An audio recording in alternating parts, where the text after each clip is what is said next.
Wayang sebagai salah satu warisan budaya Indonesia harus terus dipertahankan di tengah serbuan budaya global yang semakin modern. Perlu ada pembaruan-pembaruan, apakah itu inovasi-inovasi dari ketokohan atau durasi.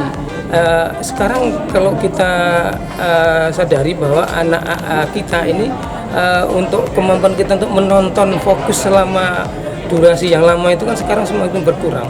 Dengan adanya media pemutar yang dengan handphone itu, kita kemampuan menonton itu paling hanya berapa lama sih. Nah, oleh karena itu mungkin perlu ada pemadatan lakon dan sebagainya yang anak bisa, yang kita bisa tetap fokus untuk menonton dan kita menjadi suka gitu.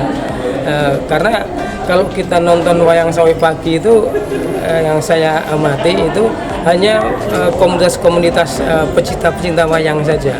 Sementara untuk yang generasi muda itu tidak memiliki kemampuan untuk terus menonton sampai pagi. Nah, ini mungkin perlu ada pembaruan-pembaruan, perlu ada inovasi-inovasi di sini.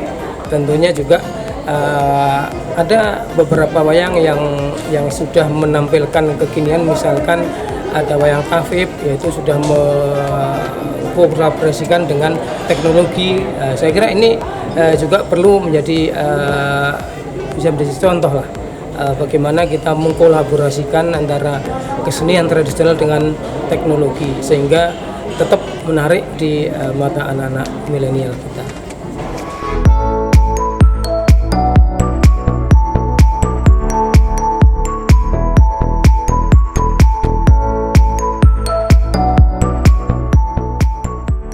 Hal ini dikemukakan oleh Organisasi Pewayangan Indonesia dalam acara Rapat Koordinasi Rakor pada Selasa 10 Maret 2020 di Ruang Sarasehan, Gedung Pewayangan Kautaman, Jakarta Timur. Ya, kita titik beratnya sebenarnya ya pemanfaatannya untuk semua pihak, untuk kepentingan negara, untuk kepentingan bangsa, untuk kepentingan yang nanggap. Untuk kepentingan yang nanggap, terutama kalau individual, itu kan dia punya keinginan sendiri. Kalau langsung yang milenial mungkin kurang senang. Sebaliknya, kalau yang nanggap tahu yang nonton orang milenial, pakeman itu juga enggak. Jadi ya pandai-pandai bagaimana mengambil tema, mengambil cerita dan mengambil dalang yang sesuai. Dalang yang bisa menjembatani semua kepentingan, semua minat dari berbagai segmentasi masyarakat. Itu memang susah, tapi akhirnya ya pasar yang akan menentukan. Jadi ini ada pasar pakeman, ada pasar milenial, ada dalang Seno Nugroho, ada Mantep Sudarsono, Anong Suroto, ada dalang muda di Sunda juga. Jadi kesimpulannya kita nggak bisa terlalu kaku ya Pak, kaku pakeman saja atau milenial saja, karena dua-duanya punya pendukung, punya segmentasinya itu aja.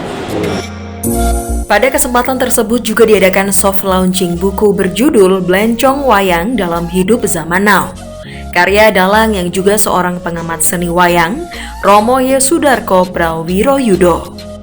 Nanti di acara ini juga ada soft launching buku, judulnya Blencong, itu tentang aplikasi keutamaan hidup pewayangan dengan kehidupan sehari-hari.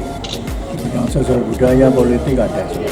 Bukunya sangat menyentuh karena itu terjemahan dari situasi keseharian, sosbud, pen, politik segala ada di situ di dalam buku, judulnya Blencong. Blencong. Ya.